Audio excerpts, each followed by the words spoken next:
Welcome back to my YouTube channel Ojaswi English classes. This is Rama. कैसे हो आप सभी फ्रेंड्स? मेरी तो तबीयत ख़राब है काफ़ी कई दिनों से, इसलिए वीडियो भी नहीं ला पाई हूँ मैं 2 दिन से कोई नहीं, आज सोचा चलो जैसे भी है करती हूँ एक वीडियो।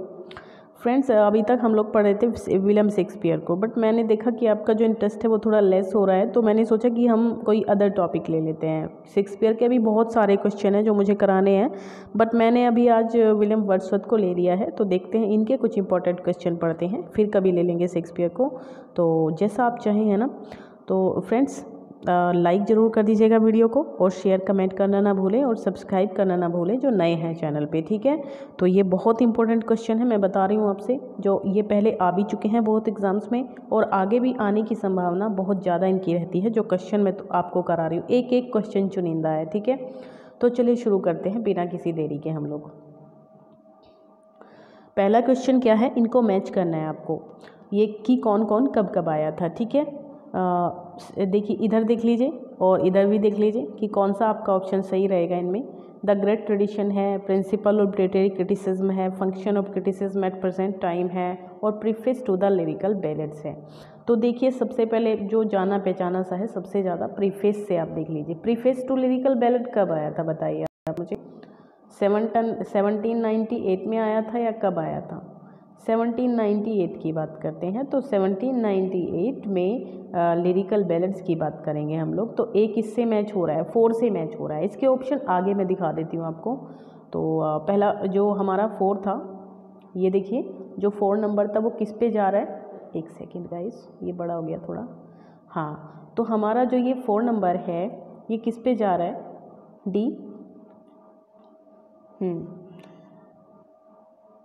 ओके, ए देखिए 4 2 में है, बी में भी है, सी में भी है, तो कौन सा होगा आपके हिसाब से बताइए।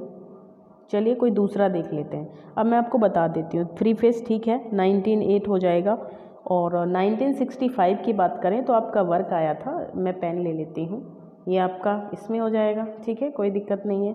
1865 की बात करूँ तो इसमें आपका होगा function of criticism at present time. क्या होगा? Function at criticism in present time. देखते रहिएगा इनको। तो ये हो जाएगा आपका।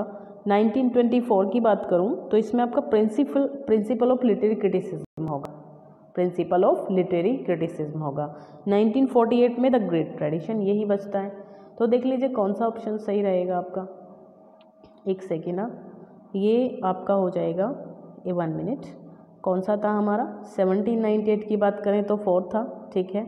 1865 की बात करें तो ये था, 3 नंबर आ जाता है इसमें।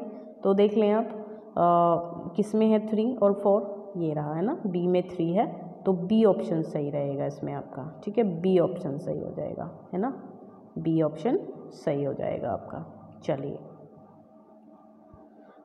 नेक्स्ट क्वेश्चन की बात करें हम लोग, तो वर्ड्सवर्थ्स टाइम ऑफ, ये क्या हो गया भाई, इसमें ये बनाने में गड़बड़ हुई, जो कोई नहीं, समझ जाएंगे आप। Wordsworth's ode on intimations of immortality hold the view that, कौन सी व्यू को होल्ड कर रही है ये, मतलब क्या है इसकी थीम, क्या है व्यू, क्या है इसके अंदर पोएम के। सोल इज एन, गाइस ये तो गड़बड़ा गया है पूरा क्वेश्चन ना, वैसे ए इसमें है नहीं, है ना, सोल इस टाइप की कोई बात नहीं है। चलिए आप बी से देख लीजिए, चाइल्डहुड इज इमॉर्टल, ये हो सकता है। Soul lives in heaven before coming into the world, जो सोल है वो वर्ल्ड में आने से पहले हेवन में रहती हैं, ये बात है इसमें। तो व्हेन ही ग्रीव, तो आप बस इसमें आंसर देख लीजिए, ज़्यादा बात नहीं करेंगे क्योंकि ऑप्शन इसमें ऐसे ही हो रखे हैं। तो सी आपका ऑप्शन हो जाएगा, soul lives in heaven before coming into the world. तो इंटीमेशंस इमॉर्टलिटी की ये बात करता है। Let nature be your teacher, बहुत फेवरेट लाइन है और बहुत आपको इसको याद ही रखना है। Let be your teacher occurs in which of the following poems, कौन सी पोएम में है ये। टिंटन एबी में है, द एक्सकर्सन में है, द प्रील्यूड में है, या फिर सॉलिटरी रीपर में है, किस में है ये, क्या होगा आपका answer. Late nature be your teacher, वैसे ये गलत है गाइस, ये ऑप्शन ही गलत हो रखे हैं ना, आपका क्वेश्चन भी गलत हो जाएगा। मैं अगर बात करूँ ना तो ये इसमें से किसी की है ही नहीं, माई अपोलॉजी गाइस, है ना, कि इसमें ये ऑप्शन ये रह गया है, गलत डल गया है, कुछ भी हो गया है, कोई बात नहीं है, मैं आपको बता देती हूँ। ये आपका टेबल्स टर्न में है, किस में है गाइस, टेबल्स टर्न की ये पोयम है, ये आपको याद रखना, बहुत इंपॉर्टेंट पोयम है, बता रही हूँ आपसे, है ना। और कब आई थी ये टेबल्स टर्न्ड? ये लिरिकल बैलेड्स में आई थी 1798 के अंदर, ठीक है। अब कोई कंफ्यूजन नहीं रहा है ना, ये तो लाइन देखते ही पता चल रही है कि टेबल्स टर्न्ड की है। ये ऑप्शन कहाँ से आ गई, मैं ही कंफ्यूज हो गई थी। चलिए कोई नहीं। Which of the following critics considers a poet as a man speaking to man, मतलब a man speaking to man, किसके बारे में है ये बात में भाई? कुछ सीधा आपको ये याद रखना है कि विलियम वर्ड्सवर्थ के बारे में है ये लाइन कि कौन सी, a man speaking to man. चलिए, the still and sad music of humanity, intimations of immortality और से है, माइकल अ पास्टोरल पोएम से है, द सॉलिटरी रीपर है, या फिर टिंटन एबी है। क्या होगा इसमें आपका आंसर? तो डी हो जाना चाहिए गाइज। कौन सा हो जाना चाहिए? टिंटन एबी की लाइन है ये, बढ़िया फेवरेट लाइन है। कब आई थी टिंटन एबी?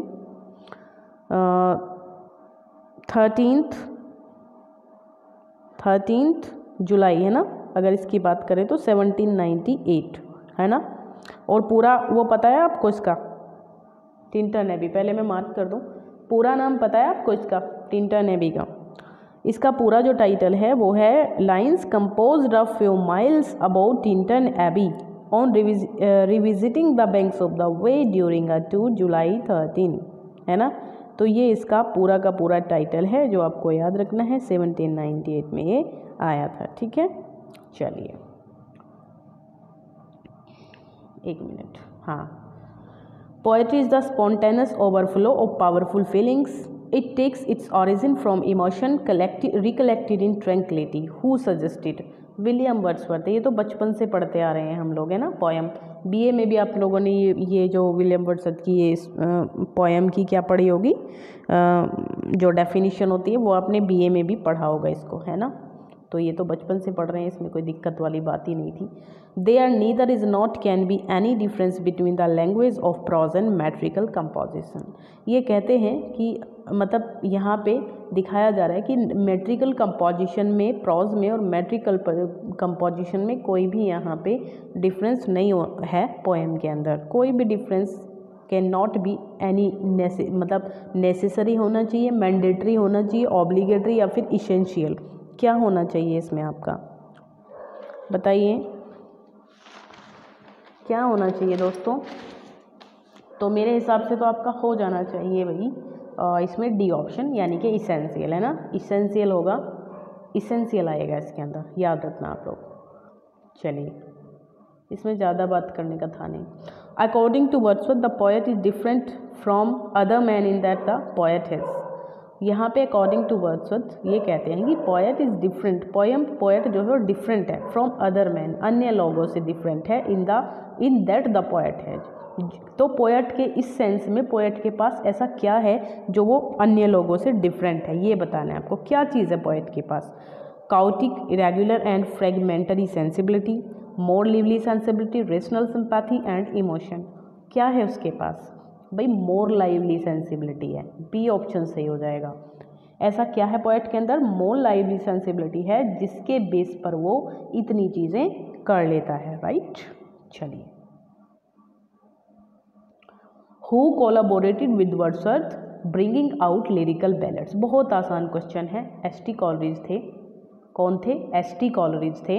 और 19 पोएम यहाँ पे विलियम वर्ड्सवर्थ की थी, और जो 4 पोएम थी वो किसकी थी? अपने जो एस.टी. कॉलरिज हैं। और यहाँ पर बात करें तो जो ये शुरू हो रही है वो किससे होती है? किससे शुरू होती है? तो 23 हो गई ना टोटल, है ना। टोटल हमारी 23 पोएम हो जाती हैं यहाँ पर। चलिएगा, यही था इसका आंसर, ज़्यादा कुछ नहीं है। The original title of which of Wordsworth's following poem was a poem on the growth of an individual mind? इनमें से कौन सी पोएम का जो other title a poem on the growth of an individual mind है? Lucy poems, the prelude, the ode and intimations of immortality, या फिर Tintern AB? कौन सा होना चाहिए? तो मेरे हिसाब से तो बी ऑप्शन सही होगा, यानी कि प्रिल्यूड। किसका टाइटल है ये गाइज? ये प्रिल्यूड का टाइटल है, राइट। ओके, चलिए बी ऑप्शन सी हो जाएगा आपका। Next, when was lyrical ballads published? ये भी बहुत बच्चों वाला क्वेश्चन आ गया, कोई बात नहीं, बहुत लोगों को ये भी नहीं पता होगा, कन्फ्यूज़न होगा इसमें भी। तो 1798 की बात करेंगे हम, है ना। ए ऑप्शन सी हो जाता है आपका। For Wordsworth imagination is like, Wordsworth के लिए जो इमेजिनेशन है वो किसकी तरह है? Reason in her most exalted mood, noble living and the noble deed, tyranny, या फिर the vulgar form of present things. कौन सा सही होगा इसमें आपके लिए? तो बी ऑप्शन सही हो जाएगा मेरे हिसाब से। तो noble living and the noble deed, भाई नोबल लिविंग ही तो है ना इमेजिनेशन का मतलब, ठीक है। तो बी ऑप्शन ट्रू है। अरेंज द फॉलोइंग, है ना, इनको तो अरेंज करना है क्रोनोलॉजिकल ऑर्डर में। तो डिसोसिएशन ऑफ सेंसिबिलिटी है, अनरिलायबल नरेटर है, थिएटर ऑफ क्रूअल्टी है। तो आपको बताना है कि कौन पहले आया था कौन बाद में आया था। तो BDAC है, DABC है, देख लीजिए आप पहले इसको और फिर लगाइए इसका। और आपके जितने भी नंबर बन रहे हैं ना इसमें, ये बहुत बेसिक क्वेश्चन है, पहली ही वीडियो है तो बहुत बेसिक क्वेश्चन मैं बता रही हूँ आपको। ये भी नहीं पता है ना आपको तो गड़बड़ है मामला, फिर देख लेना आप, है ना।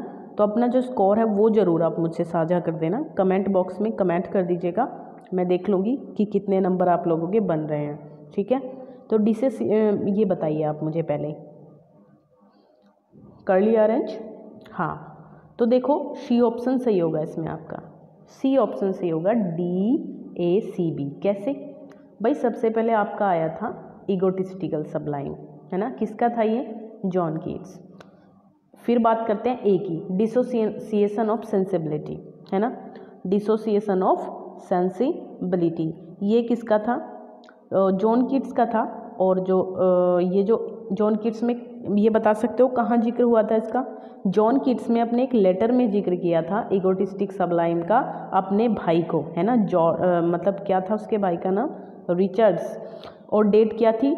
27 अक्टूबर 1818 में, ठीक है, 27 अक्टूबर 1818 में अपने भाई को पत्र लिखा था, उसमें इसका जिक्र कर रखा था। डिसोसिएशन ऑफ सेंसिबिलिटी की बात करें दूसरे नंबर पे, तो ये एक फ्रेज जो है T.S. एलियट का है ये, है ना। और T.S. एलियट है और किस में है? The metaphysical poets. किस में है ये? किस में जिक्र किया है T.S. एलियट ने इसका? किसका? डिसोसिएशन ऑफ सेंसिबिलिटी का द मेटाफिजिकल पोएट में किया था, जो कब आया था? 1921 में, है ना। कब आया था मेटाफिजिकल? एडिशनल जानकारी है, लेते रहिए, क्वेश्चन आ जाते हैं कभी कभी। मेटाफिजिकल पोएट्स ये आया था आपका 1921 में, राइट। हाँ, तो ये तो मैं निशान लगा ही देती हूँ, सी तो ठीक है। और फिर बात करते हैं थिएटर ऑफ क्रूअल्टी, एंटोनियन अर्टोड, जानते हैं आप सब लोग, है ना। थिएटर ऑफ क्रूअल्टी की बात करें। लास्ट में है अनरिलायबल नरेटर, ये किसका है? वेन सी बूथ, 1961 में, है ना। तो ये था अपना क्वेश्चन। नेक्स्ट की बात कर लेते हैं। Poetry is the first and last of all knowledge, it is an immortal as the heart of man. जो पोएट्री है वो फर्स्ट और लास्ट है हर नॉलेज का। इट इज़ एज इमॉर्टल, ये इमॉर्टल है जैसे कि हार्ट होता है आदमी का, इसी तरीके से ये भी इमॉर्टल है। तो किसकी ओपिनियन थी? तो भाई सीधी सी बात है, विलियम वर्ड्सवर्थ हम पढ़ रहे हैं तो इन्हीं की ओपिनियन होगी, है ना, और किसी पे तो जाते नहीं हैं हम लोग। चलिए, where did Wordsworth first present his views on the nature and function of poetry. सबसे पहले अपने कौन से वर्क में इन्होंने नेचर की बात करी थी, ये बताना है। तो in an separately brought out supplement, in table talk, in an advertisement uploaded to the first edition of lyrical ballads, या फिर in a rejoinder to Coleridge contention. तो सी होगा भाई, लिरिकल बैलेट्स में ही तो सबसे पहले बात करी थी ना इन्होंने, नेचर के बारे में प्रेजेंट किया था नेचर को बहुत बढ़िया से, तो इसी को हम कहेंगे, है ना।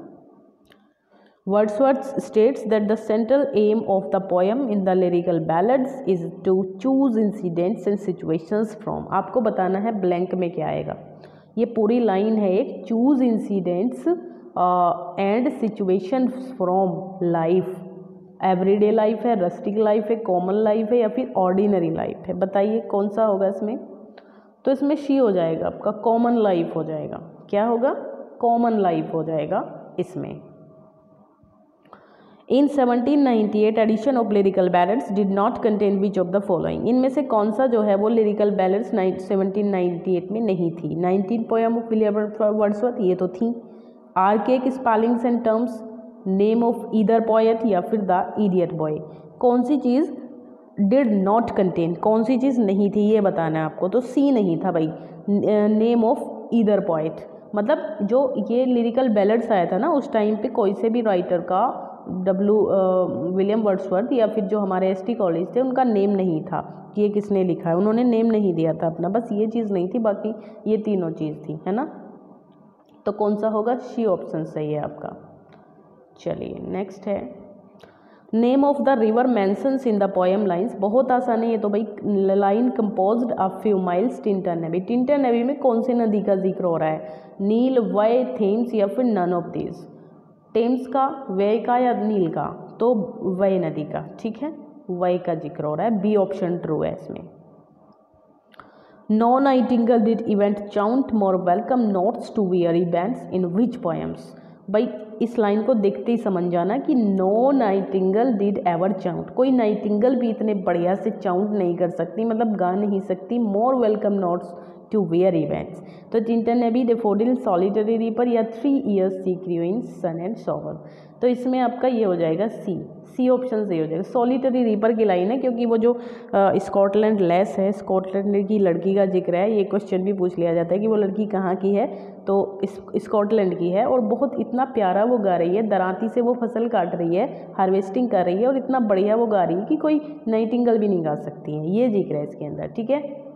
चलिए नेक्स्ट है, the proudest work of the later phase of Wordsworth career है, उसका जो लेटर फेज है वो आपको बताना है कौन सा है,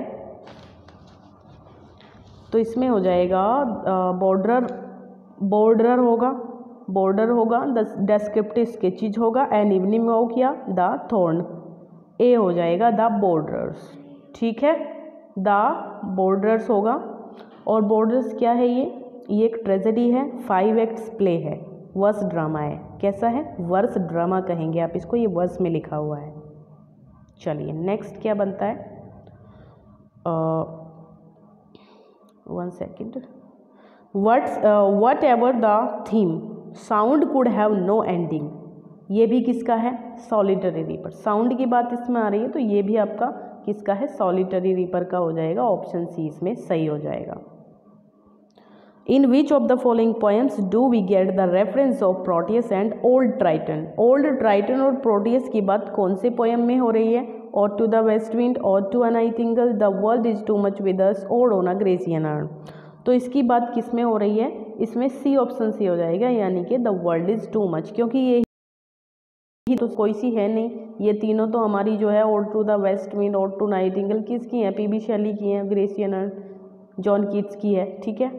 चलिए Wordsworth first poem an evening walk shows the influence of, कौन से इटालियन पोएट्स का इन्फ्लुएंस है किस पे, एन इवनिंग वॉक पे, रोसेट, रोचेस्टर एंड डेलिबिलिक ऑन हिम, कौन से, इटालियन, फ्रेंच या ग्रीक या फिर रोमन, बी ऑप्शन सही होगा, यानी कि फ्रेंच, किसका जिक्र है, फ्रेंच का जिक्र है यहाँ पर, मतलब फ्रेंच का इन्फ्लुएंस है इवनिंग वॉक पे। About whom did Arnold write in this poem memorial verses, he lies us as we lay at birth on the cool flowery lap of birth, तो किसका जिक्र है यहाँ पर, William Wordsworth, William Shakespeare, Tennyson, तो इसमें वही होगा अपना विलियम वर्ड्सवर्थ हो जाएंगे, ठीक है, ए ऑप्शन सही हो जाएगा आपका, यानी कि option A is right. Next, according to poet is a man speaking to man, ये पहले भी आया है, तो इसमें तो आपका यही होगा, कौन सा होगा, society man sensibility enthusiasm, B option सही होगा इसमें आपका, मतलब तीनों ब्लैंक में क्या क्या आने वाला है, तो बी ऑप्शन सही होगा। पहले में मैन स्पीकिंग टू मैन है, it is true sensibility endowed with more lively enthusiasm, तो इस तरीके से यहाँ पे आपका बी ऑप्शन सही हो जाता है। चलिए, तो ये थे हमारे आज के क्वेश्चन, 25 क्वेश्चन थे, आई होप आपको पसंद आए होंगे। प्लीज़ लाइक कमेंट शेयर, जो मिलते हैं जल्दी ही, ठीक है, बाय बाय, टेक केयर, पढ़ते रहिए।